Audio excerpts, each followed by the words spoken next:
4년 동안 법인을 운영하며 수백만 원의 세금을 내보고 깨달았습니다. 법인 투자는 어떤 주식을 사느냐에 따라 최고의 방패가 되기도 하고 독이 되기도 합니다. 오늘은 법인으로 투자 고민 중이신 분들, 오늘 내용 모르고 시작하시면 나중에 정말 후회하실 수도 있습니다. 저는 14년간의 직장 생활을 마치고 현재는 4년차 1인 법인을 운영하면서 6년째 미국 주식의 법인과 개인으로 투자하고 있습니다. 제가 직접 겪은 시행착오를 바탕으로 법인 투자에 대해 이야기를 나눠볼까 합니다. 법인으로 주식 투자를 한다는 것은 개인 투자와는 완전히 다른 세금 게임을 한다는 뜻입니다. 법인 투자, 성장주, 배당주 무엇이 나을까요? 결론부터 말씀드리면 법인은 성장주 투자에 압도적으로 유리합니다. 배당주는 개인 계좌가 훨씬 유리하고요. 이유를 비교표로 정리해 드립니다. 성장주의 매매 차익은 개인은 22%, 법인은 2억 이하 법인세일 때는 11%입니다.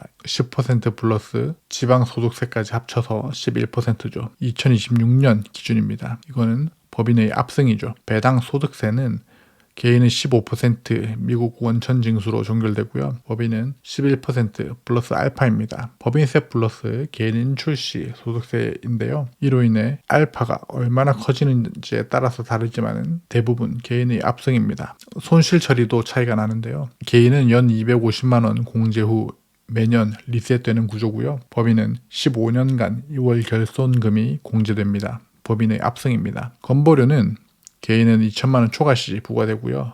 법인은 부과 자체가 안 됩니다. 법인의 자산이기 때문이죠.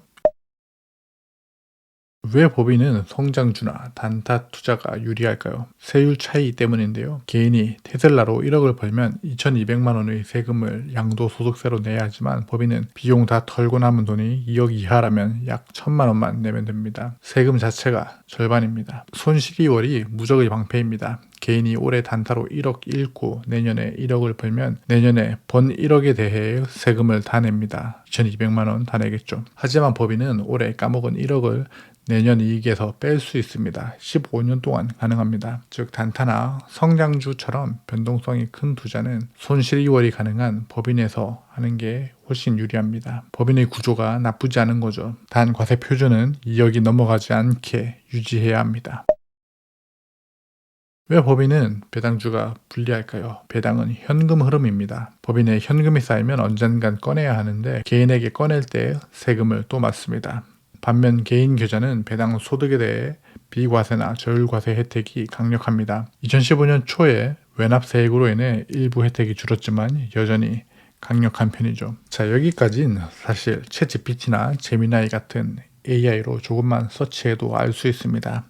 법인의 구조를 안다면 어느 정도 이해하실 수도 있고요. 그러나 제가 운영해보니 법인은 법인 세금만 신경 써서는 안 됩니다. 세금 효율성과 동시에 사업 운영, 개인의 사업 성향, 투자 성향, 개인의 연금 투자와 법인 과세 표준 구간, 더 나아가서는 증여까지 신경 써야 합니다. 저는 현재 법인 투자 성격을 점차 바꿔가고 있습니다. 이전의 방향과 2026년의 방향은 비교적 큰 폭으로 변경 준비 중에 있고 일부 실행하고 있습니다. 큰 틀에서는 기존에 법인에 있던 배당주들을 점차 정리하고 있습니다. 이건 4가지 이유가 있는데요. 3가지는 제 개인적 사정 때문이고 마지막 하나는 정책적인 부분입니다. 제 성향은 돌다리가 부서질 때까지 두들겨보는 타입입니다. 이 성향이 법인 운영과 법인 투자에서도 그대로 드러났습니다. 첫 번째, 법인을 운영할 때 염려했던 것은 월급이었습니다. 법인을 부부가 대표 및 직원으로 있다 보니 두 사람분의 월급을 줄 만큼 매출이 크지 않으면 어떡하지라는 고민이 항상 있었습니다. 직장 급여처럼 따박따박 정해진 금액이 아니다 보니 어떤 때는 많이 벌지만 어떤 달은 비용이랑 세금 내고 나면 마이너스가 나기도 했기 때문에 월급에 대한 우려가 항상 저를 괴롭혔습니다. 그래서 법인 투자금 중 일부를 고배당에 투자해 현금 흐름의 베이스를 일부 보조하게끔 구조를 설계했습니다. 그래서 법인에서 JPQ와 GPQ에 각각 1,000주씩 투자했었습니다. 그런데 4년이 지난 지금까지 제가 우려했던 상황, 월급날 현금 흐름이 부족해서 어려움에 처했던 때가 없었습니다. 이번 달 현금이 모자랄 것 같으면 한 달 전이나 2달 전 현금 비중을 늘리는 방식으로 이미 대처를 하고 있었던 겁니다. 그런데 배당 투자로 이중으로 보호를 하고 있었던 거죠. 그래서 12월에 JPQ와 GPQ를 200주씩 줄여 800주로 맞췄습니다. 두 번째, 제 법인의 매출이 조금씩 힘을 잃어가고 있습니다. 몇 년 전만 해도 과세 표준 구간 2억에 간당간당 했었는데 이제 매출이 떨어지다 보니 앞으로는 1.5억, 1억까지도 생각해야 하지 않나 싶더라고요. 그렇게 되면 주식 양도 차익의 갭이 5천만 원에서 1억 정도가 되니까 배당 투자보다 세금 효율이 좋은 성장주 투자가 더 좋아 보였습니다. 이미 배당 투자는 법인과 개인에서 하고 있다 보니 충분하다고 생각하고 있고요. 세 번째, 개인 단타 계좌를 운영해 보니 나쁘지 않은 수익을 얻었기에 단타 그라운드를 법인까지 확장하려 하고요. 네 번째, 추가로 당장 배당이 필요하다면 ISA, 연금저축펀드 등에서 고배당주에 투자를 하고 배당 투자해서 절세를 충분히 누릴 수 있겠더라고요. 법인세 내고 나중에 월급으로 꺼낼 때 소득세를 또 내는 것보다는 개인 계좌의 비과세 한도를 꽉 채우는 게 훨씬 이득입니다. 또한 국장의 분리과세, 비과세도 활용할 만한 부분으로 변경되었고요. 그러면 진짜 법인 배당 투자가 매력이 없냐 반문하실 수도 있는데요. 이미 법인 투자로 배당 투자를 경험하고 있는 제가 말씀드리면 그건 아닙니다. 법인 배당 투자도 충분히 매력적입니다. 사업소득이나 직장소득이 높은데 연 2천만 원 이상의 배당금을 받는다면 법인으로 일부 배당을 받게 만들어 금융소득 종합과세자를 회피할 수 있습니다. 또한 법인 배당 투자는 제가 이전에 우려했던 것처럼 들쭉날쭉한 현금 흐름의 베이스를 확보하면서 법인 운용에 안정성을 부여할 수 있습니다. 기존 법인 사업자라면 매월 매출이나 순이익을 배당으로 일부 확보한다면 사업에만 매진할 수 있다는 큰 장점이 있는 거죠. 세금 측면이 아니라 사업적인 측면까지 같이 봐야 합니다. 이쯤에서 우려스러운 마음에 말씀드리지만 제가 법인 투자를 배당주 투자에서 성장주 투자로 옮긴다고 해서 법인 투자는 성장주 투자네라고 단정 지어서는 안 됩니다. 법인으로 초고배당주 투자와 비용 처리로 과세 표준 구간을 2억 언더로 유지하시며 지속적으로 이점을 누리시는 분들도 계시고요. 법인 소득이 변화되어 법인의 의미 자체를 확장과 증여까지 고려해야 하시는 분도 계십니다. 각자의 사정과 사업이 다르고 매출이 다르며 배당금의 필요와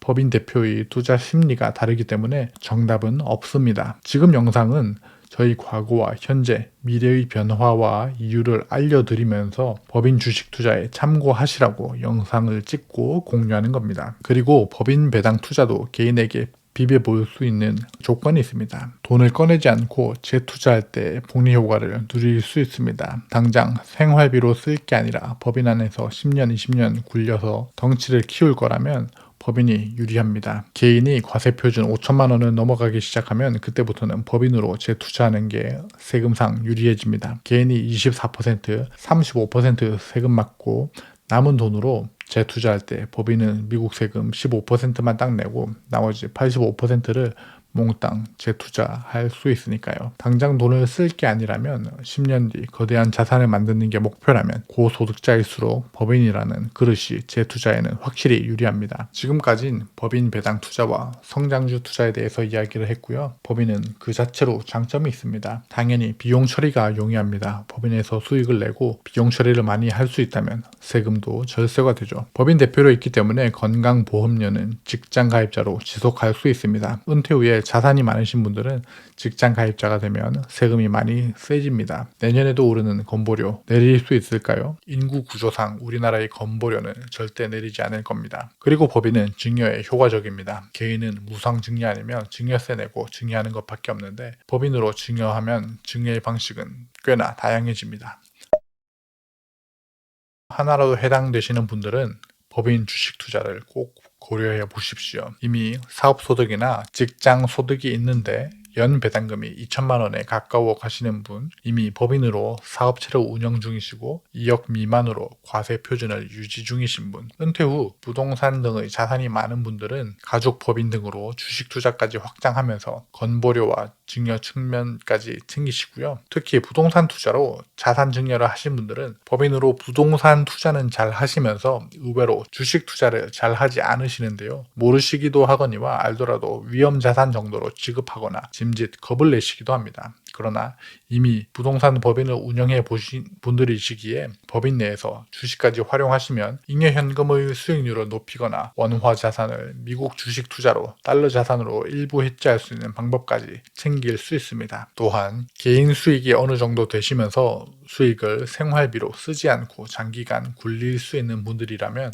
충분히 법인 설립을 진행해 봐도 좋습니다. 장기간 복리로 증여까지 고려한다면 제 법인 노하우가 크게 도움되실 겁니다. 지금 당장 법인이 필요하지 않더라도 내 미래를 크게 보고 싶으신 분들에게도 인생 설계에 도움되실 겁니다. 환상감자의 법인 노하우 전자책은 아래 고정 댓글에서 내용과 후기 확인할 수 있으니 지금 확인하시고 필요한 분은 꼭 얻어가십시오. 2026년 버전으로 업데이트된 내용이고요. 그리고 하나 더, 환상감자의 법인 노하우 책을 구매하신 분들에게 환상감자 증여 노하우는 무료로 증정하겠다고 말씀드렸는데요. 신생아를 케어하다 보니 이제야 시간이 나서 주식, 현금 증여 파트를 정리했고 일부 건물 부동산 쪽도 포함했습니다. 세무사와 상담한 내용과 더불어 제 개인적 의견까지 첨부했습니다. 신청하는 방법은 구매 내역과 후기를 보내주시면 제가 정리한 증여 노하우 전자책을 보내드리겠습니다. 도움이 되셨다면 구독, 좋아요, 알림 설정 부탁드리고요. 2026년에도 여러분의 인생 우상향을 진심으로 응원하겠습니다. 감사합니다. 환상감자였습니다.